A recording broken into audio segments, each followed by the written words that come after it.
Dubai നഗരത്തിലെ ചില റോഡുകളിൽ നാളെ ഗതാഗത നിയന്ത്രണം ഏർപ്പെടുത്തും.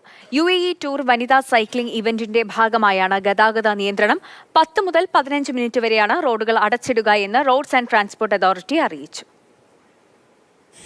ഷെയ്ഖ് സായിദ് റോഡ്, അൽ നസീം സ്ട്രീറ്റ്, അൽ ഖൈൽ റോഡ്, അൽ ജമായൽ സ്ട്രീറ്റ് തുടങ്ങി പ്രധാന റോഡുകളിലാണ് ദുബായിൽ നാളെ ഗതാഗത നിയന്ത്രണം. Sheikh Zayed bin Hamdan, Al Nahyan street അടക്കമുള്ള റോഡുകളിലും ഗതാഗതം നിയന്ത്രിക്കും. UAE ടൂർ വിമൻസ് സൈക്ലിംഗ് ഇവന്റിന്റെ ഭാഗമായാണ് റോഡുകൾ താൽക്കാലികമായി അടച്ചിടുക. ഉച്ചയ്ക്ക് 12:30 ദുബായിലെ അമേരിക്കൻ യൂണിവേഴ്സിറ്റിയിൽ നിന്നുമാണ് സൈക്ലിംഗ് ടൂർ ആരംഭിക്കുന്നത്. ഹംദാൻ ബിൻ മുഹമ്മദ് സ്മാർട്ട് യൂണിവേഴ്സിറ്റിക്ക് സമീപമുള്ള പോയിന്റിൽ അവസാനിക്കും.